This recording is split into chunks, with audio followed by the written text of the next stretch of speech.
KPK-nya sudah hancur, karena independensinya sudah hancur menurut saya. Dengan perubahan Undang-Undang KPK, dengan Undang-Undang 19, diparipurnakan pelumpuhannya dengan dipilihnya orang-orang yang problematik, sejenis Pak Firly, yang sudah pernah mendapatkan sanksi berat, tidak dieksekusi, justru berubah dari lembaga yang kita cintai, yang kita lindungi, menjadi lembaga yang menjadi bagian dari masalah, justru ikut melakukan praktik-praktik koruptif. Dan Undang-Undang KPK-nya memang desain besar untuk melumpuhkan KPK, membunuh KPK. Kalau dulu MK itu benteng yang mempertahankan Undang-Undang KPK, sekarang pun MK adalah benteng yang melegalisir pelemahan KPK kan. Trisula pembunuhan korupsi kita, 3 trisula. 1, pelumpuhan KPK lewat undang-undangnya. 2, diobralnya lagi diskon putusan di Mahkamah Agung pasca wafatnya Pak Artijo Alkostar. 3, diobralnya lagi remisi pasca PP 99 2012 dibatalkan oleh MA dan MK.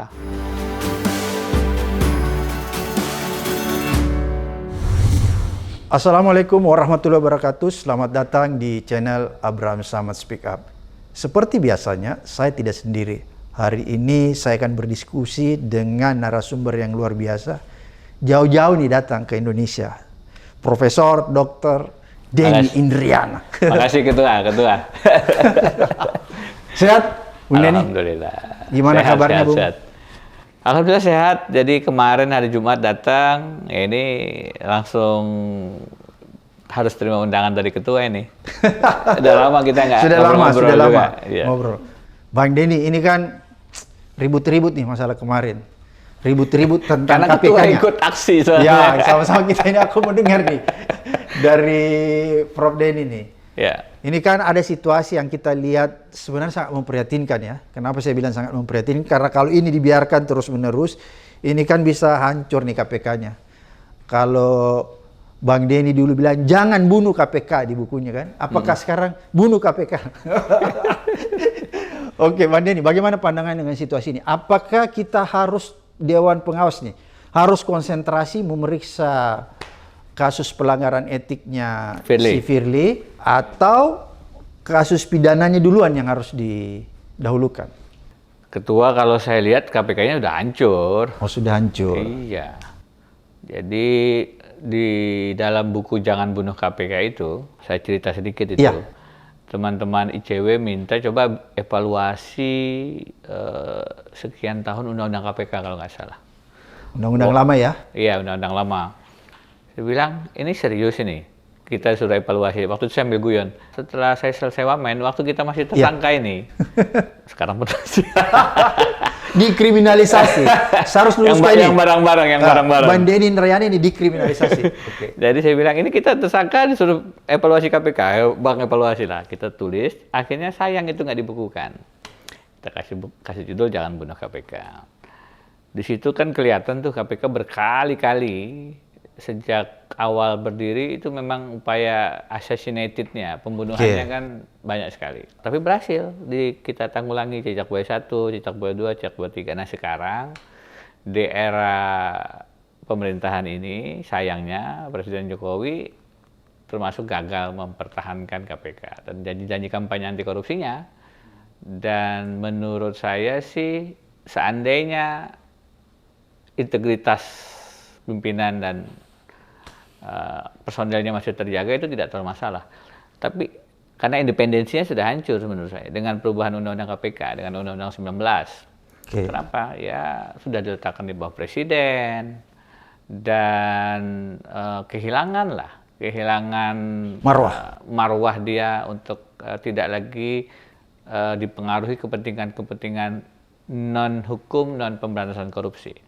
Itu kan esensi independensi itu. Dia menjadi lembaga yang memang punya makna karena dia independen dari kepentingan politik, kepentingan anti pemberantasan korupsi. Pada saat itu hilang, yang bisa menyelamatkan ya napasnya masih ada itu ya integritas. Nah, pada saat kemudian diparipurnakan pelumpuhannya dengan dipilihnya orang-orang yang problematik, sejenis Pak Firly yang sudah pernah mendapatkan sanksi berat, tidak dieksekusi karena keburu ditarik ke institusi Polri-nya, ya kita jadi sama-sama paham ini memang upaya agenda yang sistematis untuk melumpuhkan, membunuh KPK. Jadi bagi saya KPK-nya sudah hancur. Nah, persoalannya kan kita menjadi dilematis ya. Apakah kita pertahankan dengan situasi semacam ini, masihkah ada harapan? Atau ya sudah, let it go. Tapi ya saya sendiri juga masih menyimpan-nyimpan harap gitu.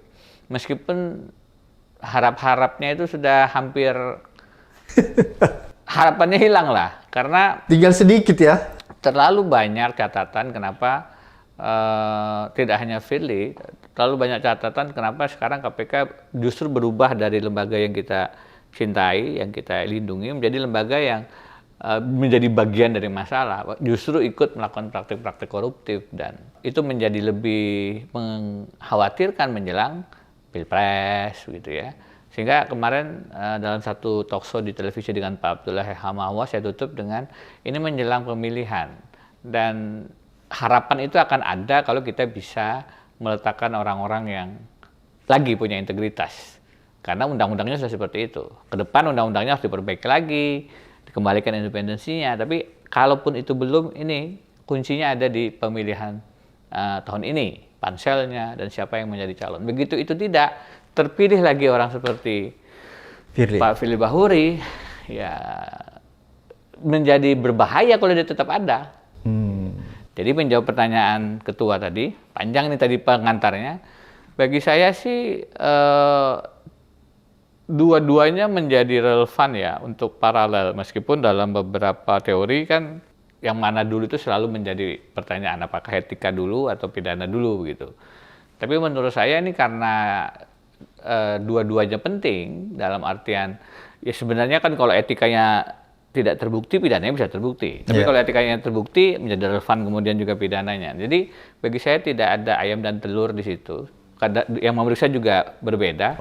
Dewas silahkan, tapi ini pidananya juga menarik. Dan kemarin kita sama-sama dengar pernyataan Pak Tumpak yang mengatakan banyak tugas tapi tidak punya kewenangan. Ya itulah, sama-sama kita paham, sama-sama kita mengerti. Undang-undang KPK-nya memang desain besar untuk melumpuhkan KPK, kan? Membunuh KPK. Ini Pak Abraham nanya sebenarnya udah tahu jawabannya beliau. Jadi berarti sebenarnya saya ingin mendapat penjelasan lebih detail nih. Kalau misalnya undang-undangnya kan sekarang kita kategorikan bahwa undang-undangnya ini sebenarnya didesain sedemikian rupa sehingga KPK-nya tidak bisa berbuat banyak ya, atau boleh dikatakan desain undang-undangnya ini memang melumpuhkan. Tidak ada satupun alasan bahwa desain undang-undang ini justru menguatkan. Yang jelas melumpuhkan. Tapi seandainya dalam keadaan undang-undang seperti ini, tapi kalau yang terpilih komisioner itu komisioner yang berintegritas, apakah itu bisa menjadi salah satu elemen yang bisa menutup kelemahan-kelemahan undang-undang ini? Bisa. Jadi kadang-kadang kita punya ruang gerak walaupun di tengah undang-undang yang tidak sekokoh dulu, tapi ada gaya kepemimpinan, leadership. Kemarin ketua menyarankan kepada Pak Tumpak, ketua Dewas, ya coba kita libatkan partisipasi publik dalam pemeriksaan ini. Itu kan tidak di dalam undang-undang, tapi kan kita merasa ini perlu melibatkan masyarakat secara lebih luas sehingga kemudian kepercayaan dalam proses itu terbangun dan hasilnya juga insya Allah lebih baik. Itu kan menunjukkan bahwa kita tidak mau dikerangkeng oleh teks pasal, tapi juga beyond itu. Saya melihat kalau kita ingin ambil contoh aktual sekarang misalnya, terlepas ada yang setuju atau tidak gaya Menko Polhukam Pak Mahfud, itu kan sebenarnya didebat oleh Artaria, didebat oleh beberapa rekan, karena mana kewenangan Anda untuk masuk mengekspos masalah 349 triliun ini. Dan Pak Mahfud kemudian kan tidak ada yang dilarang. Artinya undang-undang tidak memberikan secara eksplisit itu menjadi kewenangan Pak Mahfud, tapi dia dengan gayanya dan melibatkan publik akhirnya mendapat dukungan kan. Dan dukungan itu yang dulu sempat menjadi tameng paling kokoh untuk melapisi KPK dari corruptors attack kan, corruptors fight back. Itu sekarang menipis dan menghilang, sehingga salah satu cara untuk mengembalikan KPK meskipun dengan undang-undang yang tidak sekuat dulu adalah dengan kembali mendapatkan public trust. Artinya lagi-lagi leadership, artinya lagi-lagi adalah integritas, artinya lagi-lagi adalah personal. Orang-orangnya yang berkreasi di tengah ruang-ruang sempit pasal-pasal Undang-Undang 19. Apa sebenarnya yang harus dilakukan ya kalau misalnya kita ingin mengembalikan kepercayaan publik itu? Ya kalau secara hukum di dalam jangka menengah atau kalau sekarang saya tidak yakin ya. Ini kan bahasanya Pak Jokowi yang merubah undang-undang ini kan RUU inisiatif DPR. Oke. Beliau seakan-akan mengatakan bukan saya loh. Kita yang belajar hukum tata negara ini kan agak gondok juga. Ya minta maaf Bapak Presiden. Tapi undang-undang itu konstitusi mengatakan mendapat persetujuan bersama Presiden dan DPR. Kalau Presiden nggak setuju nggak jadi undang-undang. Ya. Sehingga kalau Bapak mengatakan seolah-olah itu yang salah DPR lah, seberbahaya itu sebenarnya sikap seorang Presiden pada saat lepas tangan seperti itu. Saya tidak yakin ini akan ada pengembalian undang, karena salah satu caranya secara sistem adalah rubah lagi Undang-Undang 19, kembalikan independensi kewenangan-kewenangan KPK, minimal seperti undang-undang sebelumnya, lebih bagus, better. Dan yang kedua ya rekrutmen yang akan datang ini dilakukan dengan baik. Tapi lagi-lagi karena Presiden dan DPR yang kemarin melakukan perubahan, saya tidak melihat momentumnya itu sekarang ya.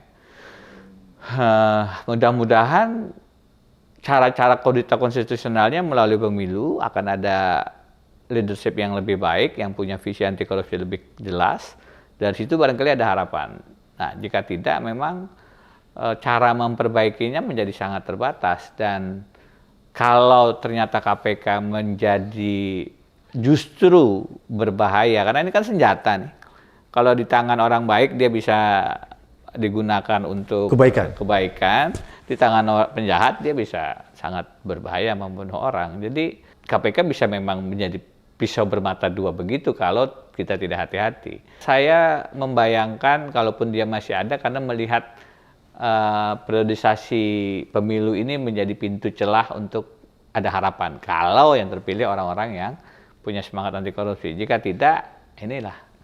Jangan-jangan kita memang harus mengikhlaskan KPK pergi daripada kita dihadapkan dengan KPK yang justru membunuh demokrasi itu sendiri, membunuh dan mengkhianati penegakan hukum itu sendiri.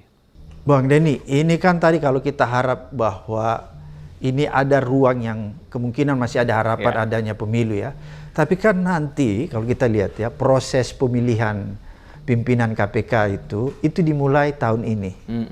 Dan itu yang akan lakukan adalah DPR. Masih yang DPR yang produknya undang-undang perubahan itu. Apakah kita bisa berharap dengan situasi itu dia. Saya terus terang tidak melihat dia sebagai satu peluang yang sangat menjanjikan. Tetapi kalau kita rakyat bisa mendesakkan ini dan membangun semacam desakan publik bahwa ente kalau tidak mempunyai pansel yang bagus, ente calon presiden, calon anggota legislatif kalau tidak ikut mengawal proses ini memilih KPK yang bagus, Anda kita tidak pilih. Kalau itu bisa kita jadikan semacam gerakan yang efektif, saya pikir menjelang pemilu itu juga adalah harapan, mudah-mudahan ya.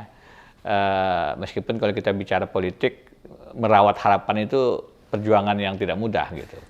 Tetapi saya melihat window opportunity itu terbuka gitu, dan disitulah meskipun KPK-nya seperti ini, kita masih melaporkan ke Dewas karena kita masih punya harapan gitu, masih punya ada kepercayaan gitu. Meskipun kemarin dengan Pak Tumpak kita menghargai beliau, tapi kita juga memberi catatan jangan sampai hanya menjadi window etalase saja, panjangan saja.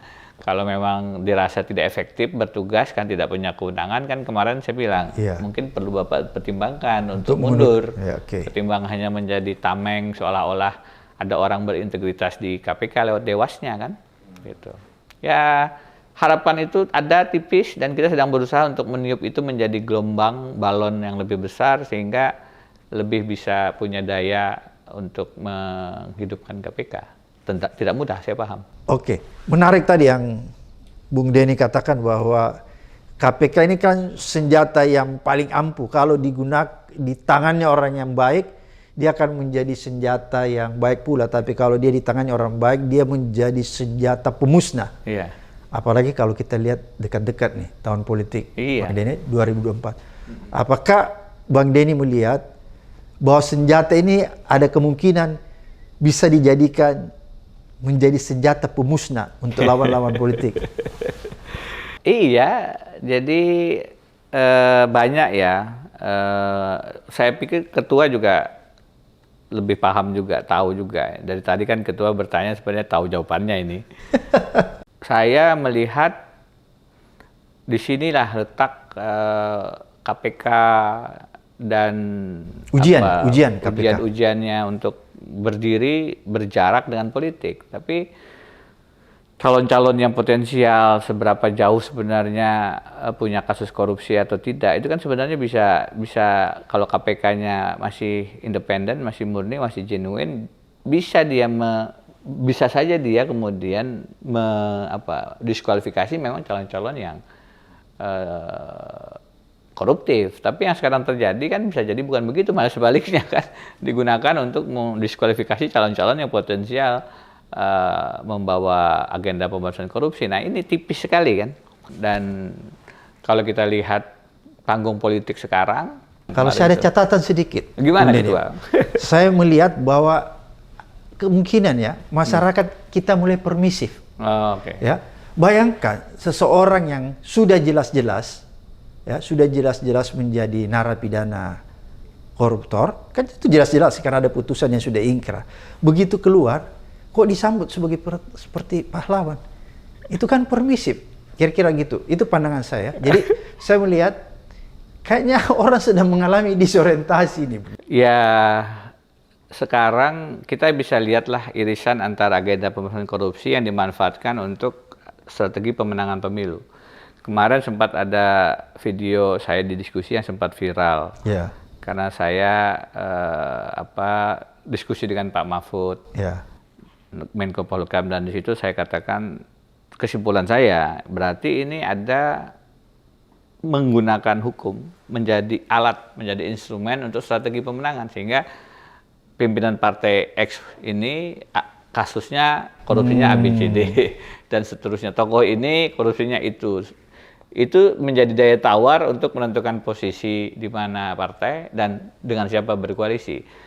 Ini kan menurut saya problematik, dan di sini agenda pemberantasan korupsi bukan digunakan untuk kepentingan publik, tapi untuk pemenangan strategi pemenangan pemilu yang mempertahankan kekuasaan, yang kekuasaannya sendiri kan koruptif sebenarnya yang dipertahankan ini. Nah, ini sayangnya KPK menurut saya sekarang karena memang undang-undang sudah dilemahkan, personilnya tidak punya etika, bahkan melanggar pidana, ya sudah masuk ke kubu yang lebih koruptif itu. Sayangnya. Oke, kalau Bang Denny melihat apakah desain undang-undang yang menurut kita, bukan menurut kita, memang begitu faktanya bahwa bukan menguatkan, tapi justru melemahkan. Apakah itu sebuah desain yang tidak wajar dalam konteks teori konstitusi? Saya dalam buku Jangan Bunuh KPK itu melakukan perbandingan. Oke. Dan kewajaran itu kan artinya banyak yang mempraktekkan. Ya. Justru bahwasanya misalnya Anti-Corruption Commission itu diatur dalam Undang-Undang Dasar, itu dilakukan di semua negara ASEAN kecuali Indonesia. Oke. Jadi kalau mau merubah Undang-Undang KPK itu, taikan dia menjadi organ konstitusi dalam Undang-Undang Dasar. Oke. Kalau mau. Kalau yang namanya independen, itu hampir semua meletakkan dia sebagai independent agency. Jadi kalau dulu KPK itu dirujuk sebagai ini lesson learn yang baik, KPK Indonesia banyak dirujuk, banyak yang datang belajar ke Indonesia. Karena KPK-nya dianggap adalah contoh baik. Kalau sekarang diletakkan di bawah presiden, ya dengan sendirinya. Nggak ada orang rujuk lagi. Iya. Dengan sendirinya ini dirujuk sebagai contoh buruk sekarang. Bang Denny, kalau saya nggak salah kan kita sudah ratifikasi juga UNCIC kan. Ya. Salah satu poin dalam UNCIC itu bahwa lembaga lembaga anti korupsi yang ada di dunia, yang ideal itu adalah yang sifatnya independen, yang tidak di bawah eksekutif, legislatif maupun yudikatif. Apakah dengan undang-undang yang baru yang meletakkan KPK itu menjadi rumpun eksekutif, itu sebenarnya boleh dikatakan bahwa kita sebenarnya menyalahi dari komitmen, ya. Padahal kita sudah meratifikasi UNCIC itu. UNCIC dengan jelas mengatakan independensi. Dia kalau dalam teori hukum tata negara itu kan ada executive agency, ada independent agency. Executive agency dia di bawah eksekutif, dalam rumpun eksekutif. Independent agency dia tidak eksekutif, legislatif, yudikatif. KPU, KPK dulu, Komisi Yudisial dan seterusnya. Ini independent agency. Begitu dia diletakkan di independent agency, dia punya wibawa, dia punya marwah, dia bahkan punya pride, punya pride, dan memang tidak bisa diintervensi oleh kepentingan-kepentingan non hukum, non anti korupsi. Begitu dia diletakkan di bawah eksekutif, di bawah presiden, masuk dalam rumpun itu, ya kita sama-sama lihat masuklah agenda-agenda politik. Presiden Jokowi kan mengatakan beliau tidak ikut dalam persoalan capres-mencapres. Itu kepentingan partai politik, itu urusan partai politik. Tapi beliau mengatakan itu di hadapan ketua umum partai yang sangat jelas mendengar apa yang beliau katakan. Pak Zulkifli Hasan semua bicara koalisi besar juga setelah bertemu dengan Presiden Jokowi. Jadi bahwasanya beliau ternyata gayanya ingin ikut dalam menentukan siapa presiden selanjutnya sehingga pembangunan dalam konsep beliau tetap berlanjut, itu satu hal, itu pilihan beliau lah. Tapi saya juga punya pandangan yang sama dengan orang-orang yang berpikir harusnya beliau lebih netral. Saya dulu 2014 habis mencoblos itu bikin salam 2 jari, begini ya. Jadi saya tweet itu. Saya mendapat teguran dari Pak SBY, Pak Wamen, saya sebagai presiden mengambil sikap netral. Jadi sebaiknya Pak Wamen juga seperti itu. Gitu. Jadi semacam itulah sikap pilihan yang dilakukan. Bahwa Pak Jokowi punya gaya yang berbeda, ya tentu kita tidak bisa menyalahkan. Tapi saya merasa memang fairness itu menjadi agak berkurang kadarnya begitu. Dan biasanya memang godaan untuk menggunakan instrumen-instrumen kekuasaan untuk memenangkan calon yang kita dukung kan juga tidak mudah untuk dihindari kan. Itu godaan yang sangat tempted gitu, sangat ibarat ngelihat makanan mau berbuka nih 5 menit panggil terus makanannya tuh. Bunda, ini kan ada yang menarik. Kalau kita lihat desain undang-undang KPK yang baru itu kan dia memang masuk dalam rumpun eksekutif ya. Itu nyata-nyata dijelaskan. Berarti kalau itu nyata-nyata dijelaskan bahwa dia bagian dari rumpun eksekutif, berarti tidak salah dong kalau misalnya presiden atau eksekutifnya itu bisa sekali-sekali mengintervensi KPK-nya. Atau gimana tuh kalau dalam konstitusi? Ya sebenarnya karena dia di bawah eksekutif, dia kan anak buah. Ya anak buah kan diintervensi itu bagian dari garis komando lah. Namanya anak buah ya Anda melaksanakan perintah saya. Jadi dalam konteks KPK yang tidak lagi independen, dia kehilangan penegakan hukum itu kalau tidak independen. Mau KPK, mau Polri, mau Kejaksaan, mau Mahkamah Konstitusi, peradilan. Prinsip peradilan itu kan independent of the judiciary. Kemerdekaan kekuasaan kehakiman itu dikonstitusikan betul, sangat dijadikan fondasi. Begitu tidak ada, hilanglah itu marwah peradilan. Sama, karena KPK adalah bagian dari penegakan hukum. Kalau dia kehilangan independensinya dan presiden atasannya, ya dia melaksanakan perintah atasan menjadi sah. Karena itu bukan intervensi dalam artian masuk ke wilayah penegakan hukum, tapi ya Anda di bawah saya, Anda ikut perintah saya dong. Dan itu sebabnya desain awal KPK menghindari itu, bukan executive agency di bawah presiden, tapi independent agency. Cilakanya ini kan semua sudah salah nih. Pada saat ini kita uji di Mahkamah Konstitusi pun, MK-nya yang awalnya dulu mempertahankan undang-undang KPK yang lebih lama, lebih kuat, Ini kan ikut juga membenarkan, iya memang KPK bisa di bawah rumpun eksekutif. Kan begitu cilakanya. Dan ya kita lihat, memang kalau sekarang dibandingkan dulu, kalau dulu MK itu benteng yang mempertahankan undang-undang KPK, sekarang pun MK adalah benteng yang melegalisir pelemahan KPK kan. Undang-undang 19 diuji ya kata MK ya nggak ada masalah. Ranah eksekutif ya betul-betul saja, ya kan. Kita lihat kemarin ada skandal perubahan putusan.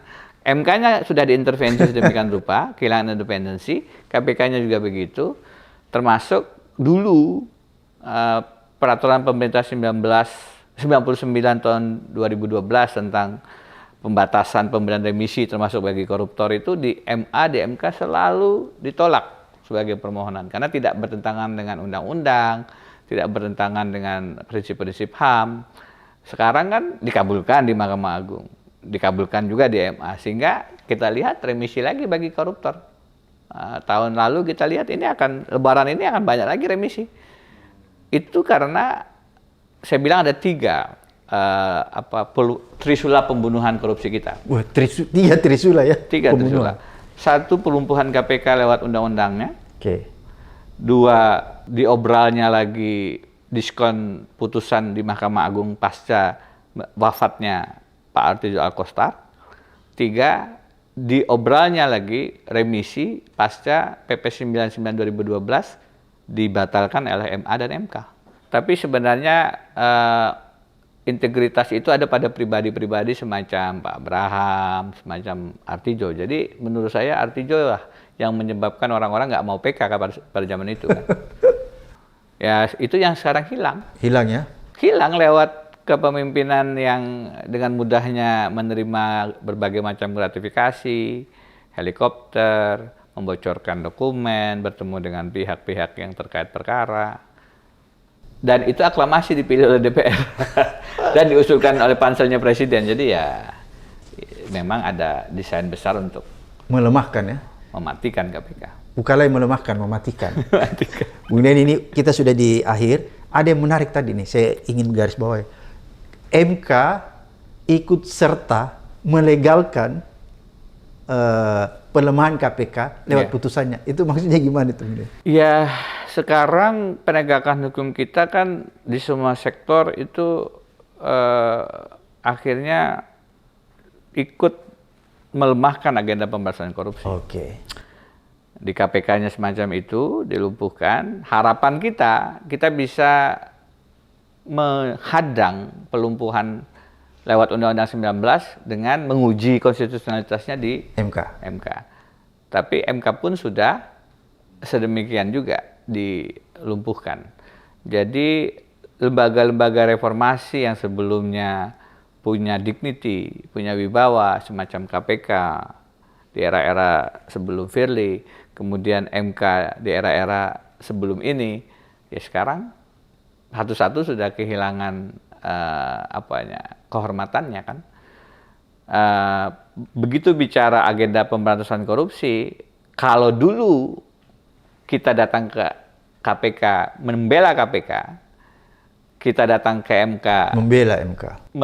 MK membela KPK dan kita ikut menjadi ahli yang mempertahankan undang-undang KPK. Sekarang kita datang ke MK itu justru berhadapan dengan MK yang membenarkan pelemahan KPK. Dulu MK itu ikut menguatkan posisi undang-undang KPK yang lama. Sekarang ikut menguatkan Undang-Undang 19 yang melemahkan KPK. Kenapa? Ya sama di dalam Undang-Undang KPK ada pelemahan yang Undang-Undang 19, di dalam Undang-Undang Mahkamah Konstitusi ada gratifikasi jabatan kan terhadap hakim-hakimnya kan. Sehingga bisa berumur 70 tahun dan mereka sendiri akhirnya tidak mempersoalkan itu. Ini kan gratifikasi jabatan yang akhirnya menghilangkan prinsip kenegarawanan. Coba bayangkan, tidak ada, bahkan presiden sekalipun tidak ada syarat negarawan dalam kriterianya untuk menjadi hakim konstitusi. Hanya hakim MK. Negarawan yang seperti apa yang menerima gratifikasi jabatan lewat perubahan undang-undang MK? Itu akhirnya melemahkan kualitas hakim-hakim MK sendiri. Pada saat mereka tergoda dengan gratifikasi jabatan atau perubahan undang-undang MK itu. Karena ya sudah sedemikian terdilemahkan juga, dan kita lihat skandal putusan pengganti Pak Aswanto, Profesor Guntur, itu kan skandal besar mestinya. Karena Itu sangat memalukan ya. itu layak untuk dipecat, diberhentikan sebagai hakim konstitusi, tapi kan kita lihat kemudian putusannya hanya teguran ringan tertulis saja. Jadi semua sudah dalam satu irama yang Didesain ya. Kenapa MK menjadi sedemikian penting? Lagi-lagi kalau kita lihat agenda pemilu, dia adalah pemutus akhir sengketa hasil pemilu.